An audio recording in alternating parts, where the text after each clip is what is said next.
Hi everyone, good morning. Myself Anil Kumar, working as an assistant professor in the Department of Mechanical Engineering at KSIT. So today we'll see how to conduct an experiment to find out natural frequency of a simple spring mass system by using helical spring.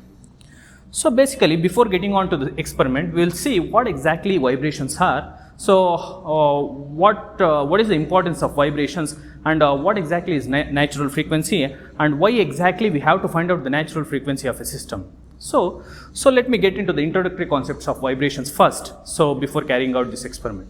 So vibrations, any motion that repeats itself after regular intervals of time, we will call it as a vibration because of initial disturbances, right? So that is called as vibrations. If I take example of a simple pendulum, so the movement of a simple pendulum and the motion of a plugged spring, so are the typical examples for vibrations. So then what is the main importance? What is the mechanism behind the vibrations of a system here? So when I take the example of a simple pendulum here, so whenever it is disturbed from an equilibrium position and it is lifted by an height h, so the type of energy which is stored in this simple pendulum is potential energy, and whenever it is released, this potential energy is gradually converted into kinetic energy, and because of the gravitational pull, so the pendulum starts swinging back, it will reaches the equilibrium position again, and once the kinetic energy gains, and again it will reaches the leftmost position and stops at this position for momentarily. So and again entire kinetic energy is converted into potential energy at this point. So again, after stopping at this leftmost extreme position for a period of time, so again it will start to swing back and the motion continues. So the main mechanism behind the vibrations is the transfer of energy from one form to another form. So if I take example of a simple pendulum here, the transfer of energy is taking place, so from potential energy to kinetic energy and vice versa. So this is the mechanism behind vibrations. If we take again applications of vibrations, so vibrations has got both advantages as well as disadvantages. So what are the advantages of vibrations? So if we take example of a strings in guitars and veenas, right? So that sound which is being produced because of the vibrations of a string. Again, if I take example for a stone crusher or a machine which is being used to break the stone, again vibrations is used in an advantageous manner to break the stone. So again, like this advantageous behaviors, vibrations have disadvantages as well. So what are the disadvantages of vibrations? When I come to disadvantages of vibrations, so because of the excessive vibrations in the systems, the parts might get loosen up, so fatigue failure might occur, so more noise is being induced in the machine elements. Therefore, so if I take any vibration, study of vibrations is very important because it has got both advantages as well as disadvantages. So being a design engineer, always care must be taken to reduce the vibrations in a system. Right. So this is about introduction to vibrations and mechanism behind vibrations of vibration of a body. So now let us come to natural frequency. So what is this natural frequency and what is the importance of natural frequency? Why exactly we have to find natural frequency of a system? Right. So what exactly is natural frequency first? So natural frequency, suppose imagine if I take simple pendulum again as an example. So when I give initial disturbance to the simple pendulum and if I leave it, so it will start to vibrate on its own without the influence of the external force or external agency. So that type of vibration we will call it as free vibrations, and the frequency with which this simple pendulum vibrates here, so we will call it as natural frequency. Therefore, I can define natural frequency as the frequency with which a body vibrates after giving an initial disturbance. So that kind of frequency we will call it as natural frequency. Okay, again, so what is the importance of natural frequency? Why exactly we have to study natural frequency of a system? What is the importance? Why we have to find out the natural frequency here again? So whenever the operational frequency of a system coincides with natural frequency of a system, so altogether the amplitude of vibration shoots up or increases drastically, which results in excessive vibrations of a system. So this phenomenon we will call it as a resonance. So in order to avoid this phenomenon of resonance or excessive amplitudes in a mechanical machine elements, so we have to find out natural frequency so that by knowing the natural frequency of a system, so operational frequencies of a system can be kept or can be worked far away from this natural frequency. Therefore, it is always, being a design engineer, it is always desirable to find out the natural frequency of any system. any system. So now let us get into the actual experiment, how to conduct, so how to determine the natural frequency of a system by using a simple spring mass system by using helical spring.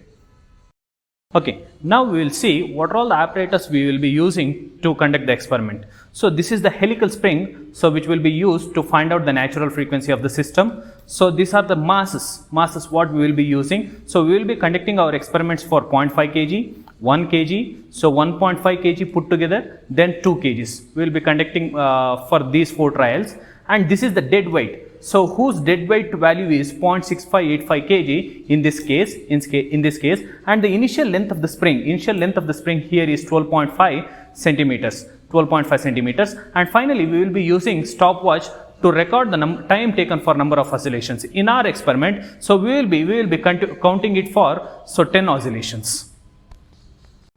Now we will see, I will explain the tabular column for this experiment before going into the actual conduction of the experiment. So the first column, so the mass attached to the hanger, so m in kgs. So that means we will be conducting the experiments for 4 weights here, so or 4 kgs. That means first initial trial will be for 0.5 kg, second trial will be for 1 kg, third trial will be for 1.5 kg, and fourth trial will be for 2 kgs. So in this experiment we will be using a pan to support these weights, these masses. So again we have to take that mass of the hanger into considerations here. That mass of the hanger or weight pan is 0.6585 kg. So total weight putting together, that is, so mass plus mass of the hanger, we will get m is equal to total mass is equal to m plus mass of the hanger, that is 0.5 kg plus 0.6585 kg, we will get 1.1585 kgs. Similarly 1 kg plus 0.6585 kg, we will get 1.6585 kg. So then 1.5 kg plus 0.6585 kg, we will get 2.1585 kg. So finally 2 kgs plus 0.6585 kg, we will get 2.6585 kg. Since we will be putting all the values in terms of newtons and meters, so now convert this mass into newtons. So that is weight. So we know that, so weight W is equal to mass into G, acceleration due to gravity. So therefore m into G, so m into G, mass is, so 1.1585 into 9.81 will get 11.364. Similarly 1.6585 into 9.81 will get 16.269. Then 2.1585 into 9.81 will get 21.174. So 2.6585 into 9.81 will get 26.079. So these are the values we will keep ready before starting the experiment. So then next column is deflection. I have clearly told you that the initial length of the spring what we are using in this experiment is 12.5. When I put a weight of 0.5 kg and mass of the hanger, so it will undergo deflection. That means, so for instance, if I take, after adding this weight, the hanger will, or the spring will deflect by an amount of 14.5 centimeters. Then total deflection here will come to, so 14 final deflection, that is final length of the spring after adding the weight, that is 14.5 centimeters plus 12.5 centimeters. So that is 2 centimeters will be the deflection. Those values we will be writing in this column, and finally we will be converting that to meters. So this is the actual deflection. Then stiffness, we will be finding out the stiffness values. So we know that stiffness is given by load divided by deflection. So that is W divided by delta. We will get the deflection values. Once we get the deflection values, this W divided by delta will give us stiffness here. So we will be calculating that now. So when we start the experiment here, so we will note down the time taken for 10 oscillations first. In our case, we will be noting down the time for 10 oscillations. We will note down that. So finally we will convert to time taken for 1 oscillation, so that is divided by 10, we will get the time taken for 1 oscillation. Finally, at the end, we will calculate the theoretical frequency. That means we know that the theoretical frequency is given by 1 by 2 pi into root of k divided by m. So this is the theoretical frequency. Now once we get the theoretical frequency, we will find out the experimental frequency, which is given by experimental frequency is equal to, so 1 divided by time period, whatever values we will get here. So that will give us, so experimental experimental frequency. So finally, we'll be calculating the percentage error. So that is, so what is the error between theoretical frequency and experimental frequencies? So that completes our experiment. So this is about the tabular column. Now we will get into how to conduct the experiment. We will see how to conduct the experiment. Now we will see this is the actual setup for finding out natural frequency of a simple spring mass system. So this is the frame on which the vibration test will be conducted. So now, so to this, at one end of the spring will be fixed to this, one end of the spring will be fixed to this rigidly, one end of the spring will be rigidly clamped here by using nut and bolt arrangement.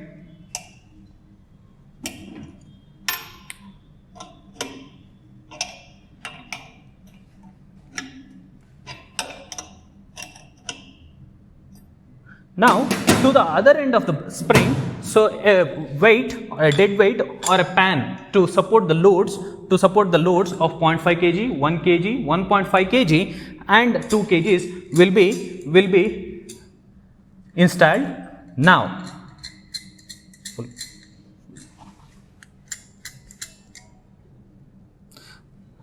Now this is the initial setup of the test equipment. Now what we will do is we will add 0.5 kg to this spring, 0.5 kg.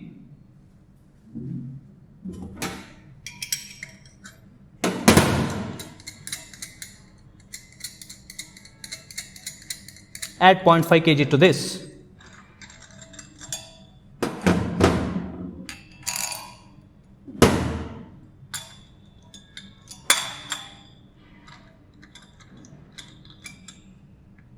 So once the 0.5 kgs of mass is added to this pan, the spring will undergo the deflection. Now you measure the final length of the spring by using a ruler or a scale. So find out the final length of the spring. 14. So the final length of the spring here in this case, after adding a mass of 0.5 kg and dead weight is 14 centimeters, we know that initial length of the spring is 12.5 centimeters. Therefore, actual deflection is final deflection minus initial deflection. Therefore, final length minus initial length. So we will get 14 minus 12.5. Here in this case, it is 1.5 centimeters. 1.5 centimeters. Now convert that to meters. This will become 1.5 into 10 to the power of minus 2 meters. 10 to the power of minus 2 meters. So this is after adding a mass of 0.5 kgs. Now after adding this, let us start with the test procedure. So slightly give initial displacement from its equilibrium position. So once we give initial displacement from the initial equilibrium position, what happens is the mass will start to vibrate in a longitudinal direction as shown here. So once we displace this, we will note down the time taken for 10 oscillations.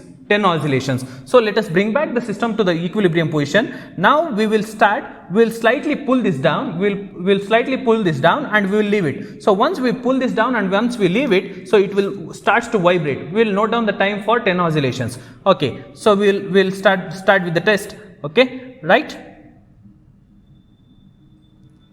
1, 2, 3, 4, 5, 6, 7, 8, 9, 10. Okay, so the time for 10 oscillations is noted down here and the time is 2.4 seconds. 2.4 seconds. We got time taken for, so 10 oscillations as 2.4 seconds, 2.4 seconds. Now, so if I convert that to time for one oscillation, so this will become 0.24 seconds, 0.24 seconds. So again, now you repeat this by replacing this weight of or mass of 0.5 kg with 1 kg. So now we are doing this. So remove this 0.5 kg.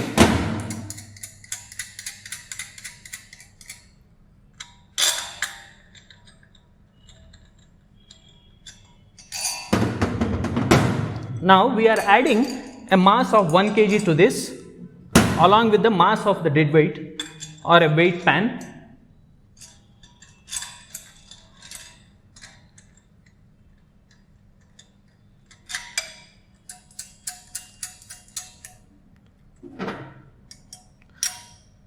Now once the mass of 1 kg is added to this, again the spring will undergo deflection. Now again you measure the whatever the deflection the spring has undergone, you measure the final length of the spring here, final length of the spring once again. 15. 15. So here in this case the final length of the spring is 15 and the initial length of the spring is 12.5. Therefore total deflection comes around final length minus initial length. So that is 15 minus 12.5. So we will get 2.5 centimeters as deflection. Therefore this is in terms of centimeters. Now converting this to meters, 2.5 into 10 to the power of minus 2. So again in the same manner we'll disturb this from its initial equilibrium position and we'll note down the time taken for 10 oscillations. Yes. 1, 2, 3, 4, 5, 6, 7, 8, 9, 10. 3. So here in this case the time taken for 10 oscillations is 3 seconds. 3.1 seconds. Therefore, so time taken for one oscillation is 0.31 seconds. This is for the mass of 1 kg. Now we'll replace this mass of 1 kg with 1.5 kg. So yes, replace this.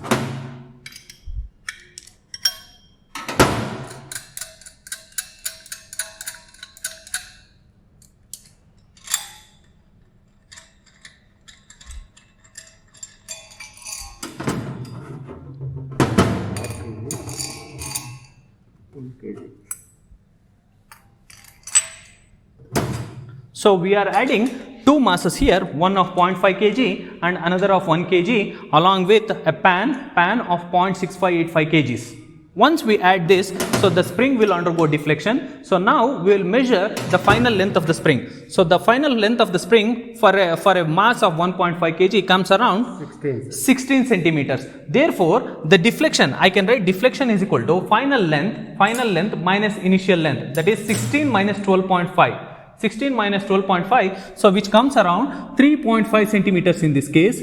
You write down 3.5 centimeters. In meters, it is 3.5 into 10 to the power of minus 2. Now, we will repeat the same test procedure. So, the spring mass system is in the equilibrium position now. So, what we will do is, we will displace it from the equilibrium position in such a manner that it will vibrate, so that we will note down the time taken for 10 oscillations again. 1, 2, 3, 4, 5, 6, 7, 8, 9, 10. 2.5. So here in this case, for a mass of 1.5 kg, time taken for 10 oscillations is 3.5 seconds. So therefore, time taken for one oscillation is 0.35 seconds. So this is for 1.5 kg. Now we will carry out the final trial. So that is for the mass of 2 kgs. So again, replace this 1.5 kg mass by using 2 kgs.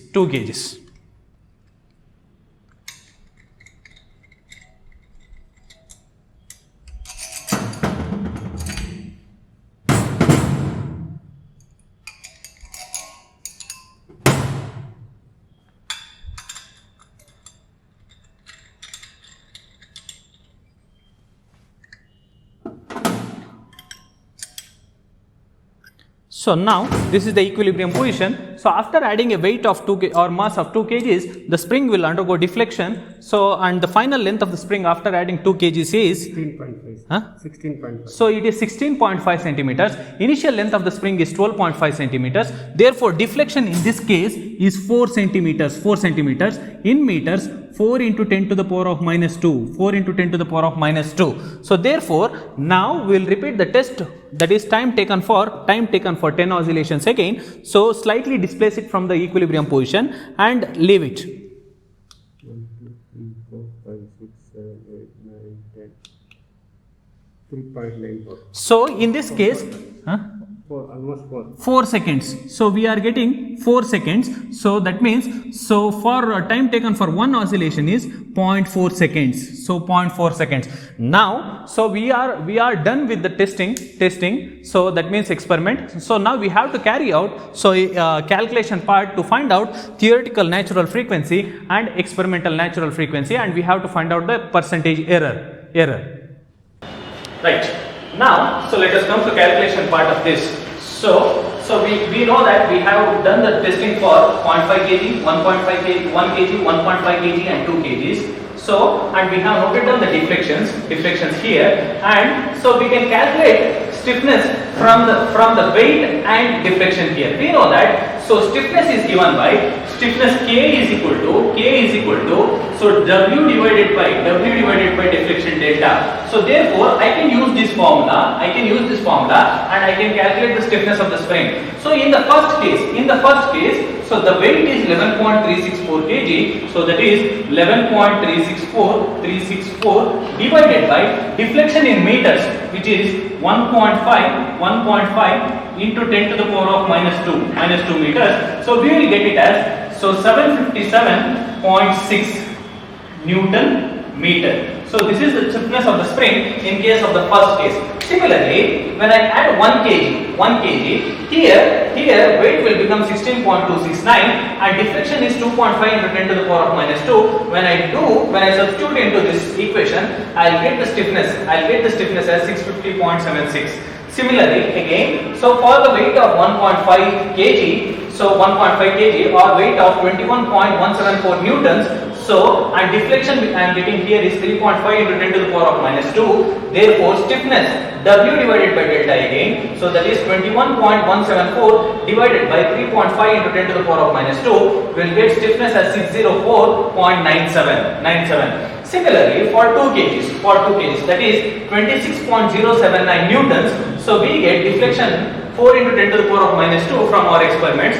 Therefore stiffness is equal to 26.079 divided by 4 into 10 to the power of minus 2. We are getting stiffness as 651.975. So like this we can calculate the stiffness, and we have noted down the time taken for 10 oscillations here. So in first case it was 2.4 seconds for 10 oscillations, 3.1 second in second case, for 1.5 it is 3.5, for 2 kgs it is 4 seconds for 10 oscillations. Now convert this to time taken for 1 oscillations. That means, so this time divided by 10, 2.4 divided by 10 will get 0.24. So 3.1 divided by 10 will get 0.31, 3.5 divided by 10 0.35, 4 divided by 10 0.4. So we will get a time taken for 1 oscillation. So like this, prepare your tabular column. Now finally we will come to theoretical frequency. How to calculate theoretical frequency?